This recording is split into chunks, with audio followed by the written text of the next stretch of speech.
क्या आपने कभी सोचा है कि जब भी कोई व्यक्ति शिवलिंग के दर्शन करता है तो सबसे पहले नंदी के दर्शन करता है? लेकिन क्यों? बच्चे हों या बूढ़े, हर कोई अपनी इच्छा नंदी के कानों में बोलता है। नंदी शिव जी के वाहन के रूप में माने जाते हैं, लेकिन कौन है नंदी? हजारों साल पहले हड़प्पा सभ्यता की मोहरों में भी एक रहस्यमयी कुबड़ वाला बैल दिखाई देता है। हड़प्पा सभ्यता 3500 से 4500 साल पुरानी है। तो क्या नंदी भगवान का इतिहास इससे भी ज्यादा पुराना है? जब आपको इसके पीछे का रहस्य पता चलेगा तो आप चौंक जाएंगे। आज जानेंगे हम भगवान शिव के ऐसे भक्त के बारे में जिसे हलाहल विष पीने के बाद भी कुछ नहीं हुआ, जो रावण से भी ज्यादा शक्तिशाली था। यह वीडियो है भगवान नंदी की कथा, जो शिव जी के परम भक्त थे और एक महाज्ञानी, जिन्हें वेद, पुराण, योग, ज्योतिष, आयुर्वेद और शास्त्रों का गहरा ज्ञान था। जब नंदी ने रावण को श्राप दिया, तभी उसके विनाश का आरंभ हुआ। यागंती उमा महेश्वर मंदिर, जहां कहा जाता है कि नंदी की मूर्ति बढ़ती जाती है। भगवान नंदी की कथा हमें कई हजारों साल पीछे ले जाती है। वीडियो शुरू करने से पहले पसंद आए तो लाइक अवश्य करें और कमेंट में जय नंदी जरूर लिखें।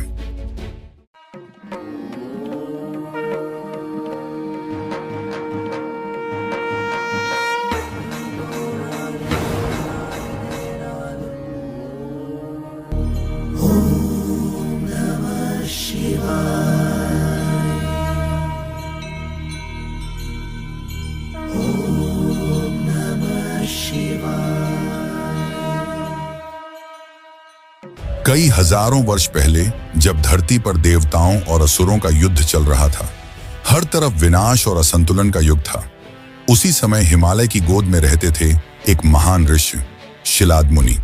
उनका जीवन ज्ञान, तप और साधना से भरा हुआ था। वे शिव जी के परम भक्त थे, हमेशा उनकी साधना में डूबे रहते। वे तीनों वेदों के विद्वान थे। उनका ज्ञान ऐसा था कि कोई भी चौंक जाए। उनकी कुटिया में हमेशा मंत्रों की गूंज रहती। उनके पास सब कुछ था, लेकिन उनके मन में हमेशा एक प्रश्न रहता कि मेरे बाद मेरे इस अनंत ज्ञान को कौन ग्रहण करेगा। शिलाद मुनि जानते थे कि उन्होंने अपना पूरा जीवन केवल तपस्या और वेदों का ज्ञान अर्जित करने में लगा दिया है, और उनके पास कोई ऐसा व्यक्ति नहीं जिसे वे अपना ज्ञान बांट सकें। उन्होंने यह संकल्प लिया कि उन्हें एक संतान की जरूरत है। उन्होंने तपस्या का मार्ग चुना। तपस्या के लिए वे आगे बढ़े। वे साधारण जगह पर नहीं रुके। उन्होंने गंगोत्री की ऊंची और बर्फ से ढकी चोटियों तक यात्रा की, जहां किसी साधारण व्यक्ति या किसी साधारण ऋषि का पहुंचना नामुमकिन है। तपस्या शुरू हुई। वह कोई साधारण स्थान नहीं था। बर्फीली हवाएं इतनी तेज थीं कि मानो शरीर को चीर दें। दिन बीते, महीने बीते और वर्ष बीते, लेकिन उनकी तपस्या नहीं रुकी। उनके मुख से निकलता केवल एक मंत्र, ओम नमः शिवाय, ओम नमः शिवाय। धीरे धीरे उनके तप का प्रभाव बढ़ने लगा और तीनों लोकों में उनकी शक्ति का प्रभाव फैल गया। देवताओं ने भी इस परिवर्तन को महसूस किया। वे आश्चर्यचकित थे कि आखिर यह कौन है जिसकी तपस्या इतनी शक्तिशाली है कि उसका प्रभाव पूरे ब्रह्मांड पर पड़ रहा है। शिव जी प्रकट हुए और शिलाद मुनि से कहा, हे शिलाद, तुम्हारी तपस्या से मैं प्रसन्न हुआ, वर मांगो। शिलाद मुनि ने शिव जी को प्रणाम किया और कहा, प्रभु, मुझे एक ऐसा पुत्र चाहिए जो आपके समान हो, अजर, अमर और अद्वितीय ज्ञान व शक्ति से संपन्न। भगवान शिव मुस्कुराए। उन्होंने कहा, तथास्तु। शिव जी ने कहा, यह पुत्र मेरे अंश से उत्पन्न होगा। वह केवल तुम्हारा पुत्र नहीं होगा, वह मेरी भक्ति का प्रतीक होगा जो धर्म की रक्षा करेगा। अगले दिन जब ऋषि यज्ञ करने के लिए धरती को शुद्ध कर रहे थे, तभी एक अद्भुत घटना हुई।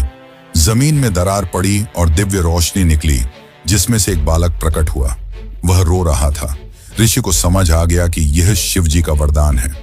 उस बालक का मुख तेज से भरा हुआ था। उसका शरीर सुनहरी आभा से दमक रहा था। शिलाद मुनि यह देख अति प्रसन्न हो गए और उन्होंने उसे हाथ में उठाकर उसका नाम रखा, नंदी, जिसका अर्थ था आनंद, प्रसन्नता और परम सुख। नंदी का बचपन सामान्य बच्चों जैसा नहीं था। वे शिव जी के अंश थे। जहां दूसरे बच्चे खेलकूद में लगे रहते, वहीं नंदी शिव जी की साधना में लीन रहते, और उनके चेहरे पर ऐसा तेज था जिसे देखकर कोई भी समझ सकता था कि यह बालक सामान्य नहीं है। शिलाद मुनि ने नंदी को सामान्य ज्ञान नहीं दिया, उन्होंने नंदी को एक महाज्ञानी बनाया। उन्हें और फिर वह दिन आया जब शिवजी प्रकट हुए। उनकी जटाओं से गंगा बह रही थी, गले में सर्प और आंखों में करुणा। जैसे ही शिवजी ने वरदान मांगने को कहा तो नंदी ने कहा, प्रभु मुझे कोई और वरदान नहीं चाहिए, मैं केवल इतना चाहता हूं कि मैं सदा आपके चरणों में रहूं और आपकी सेवा करता रहूं। यह सुनकर शिवजी अत्यंत खुश हुए और उन्होंने नंदी को कई वरदान दिए। पहला, तुम मेरे सभी गणों के प्रमुख अधिपति बनोगे। अब से कोई भी गण तुम्हारी अनुमति के बिना कोई कार्य नहीं करेगा। दूसरा, तुम कैलाश पर्वत के द्वारपाल बनोगे। हर ऋषि, हर देवता तुम्हारी अनुमति से ही कैलाश में प्रवेश करेगा।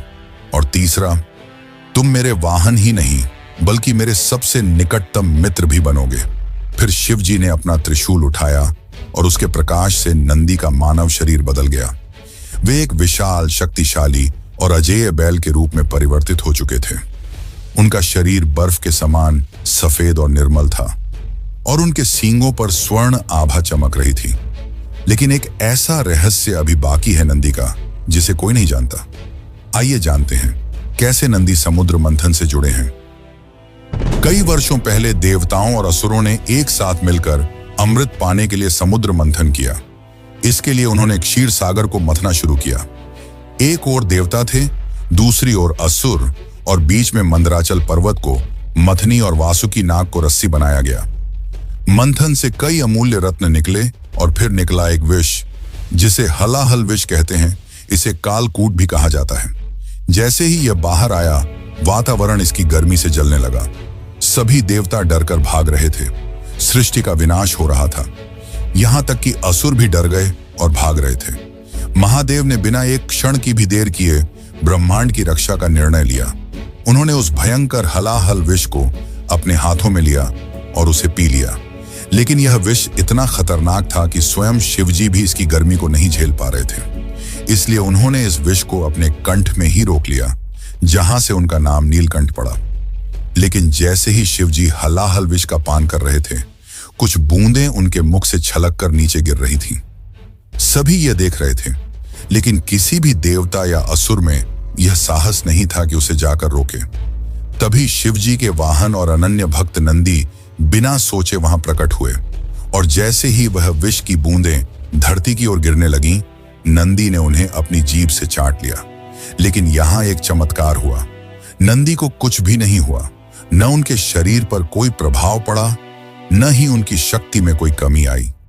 देवता यह देखकर स्तब्ध रह गए कि कैसे जिस विष ने महादेव तक को प्रभावित किया, उसे पीने से नंदी को कुछ नहीं हुआ। तभी सभी देवताओं और असुरों को नंदी की असली शक्ति दिखाई दी। उन्होंने शिवजी और नंदी को प्रणाम किया।